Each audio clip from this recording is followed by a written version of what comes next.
All the time. I see these properties that are for sale now that weren't for sale, that like 3 years ago, you know, I'm talking about like properties like vacant land. Okay, so we're not talking about houses or structures, any kind of dwelling or any type of commercial real estate. We're talking about just dirt.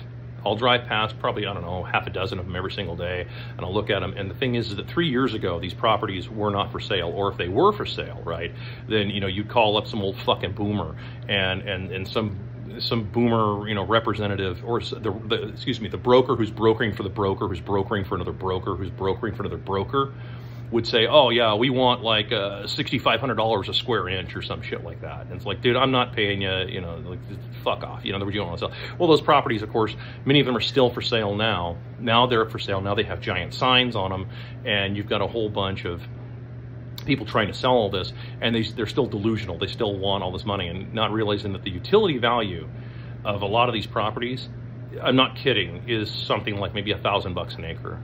That's not a joke. I mean, if you want to see, look, I mean, you guys all want a free market until it works, right?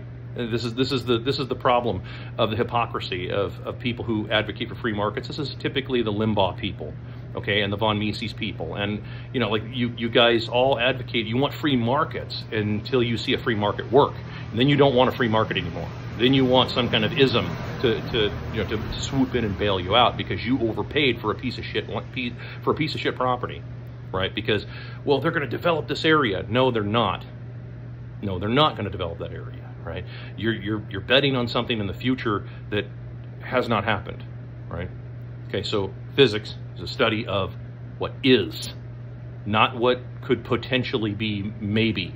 It's a study of what is going on right now.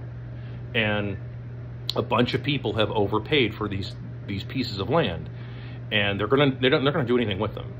Well, we want someone to show up and to develop it. In other words, you're not going to develop it yourself, because you're not very creative, you don't have any money, is what you're telling me. So you bought a piece of property based on what you thought was going to happen, and it didn't happen. And now you want someone to overpay for the property instead of take your lumps and eat it.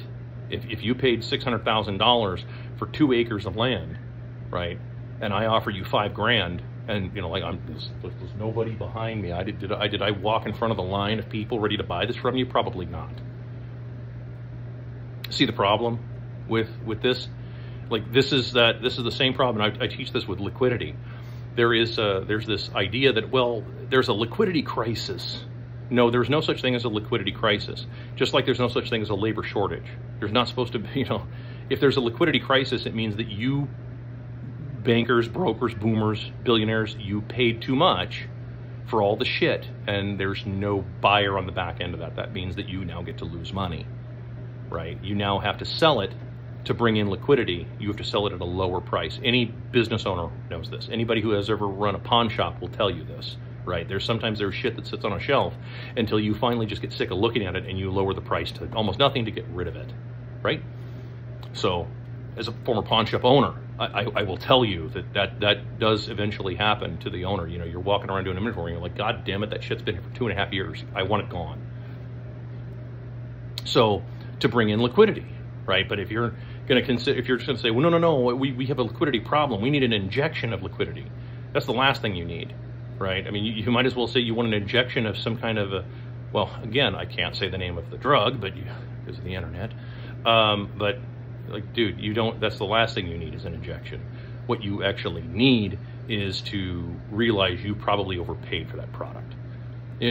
Good acid test for real estate people out there.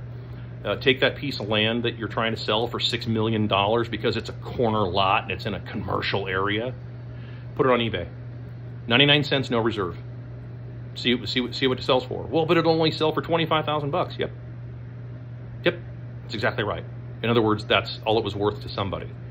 It was worth basically utility value to somebody else. Just hitting you with both barrels, dude. But I mean, you real estate guys, I mean, I've been saying this for years now. I was telling people years ago, you're crazy to pay this kind of money for these properties. And anybody who's followed my work, you know, you've seen this before. You've seen where I've talked about this. These people paying $600,000 for a duplex. Like, dude, that's fucking crazy. The numbers, none of those numbers work. Could you start a business, buy a piece of land, start the business, or build the building, start the business, and do all that. How much would it cost you to do that? You know, I don't know, a restaurant, okay? Your own restaurant, so not a franchise, but just a restaurant. Let's say that so what would you spend in a reasonable area that's got good traffic? What do you think you'd spend to do something like that? Probably $4 million.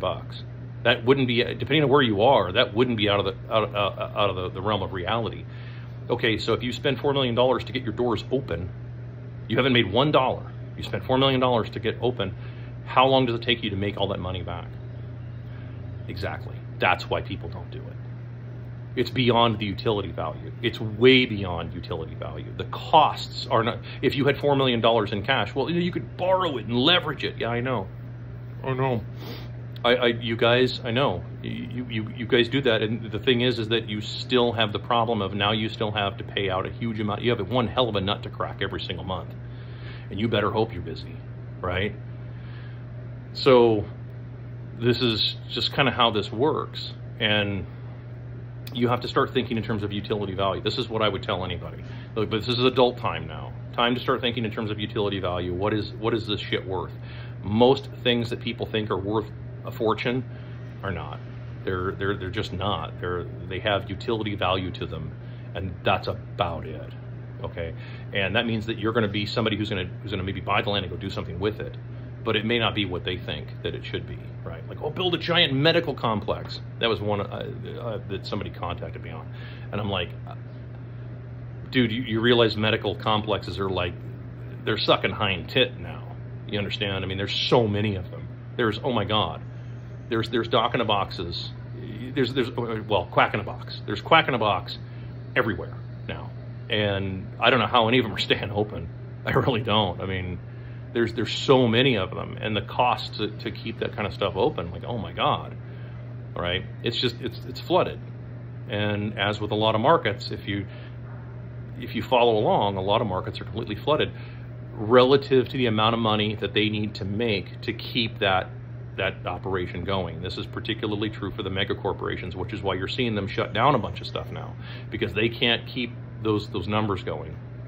Boring conversation, but this one kind of needed to be had.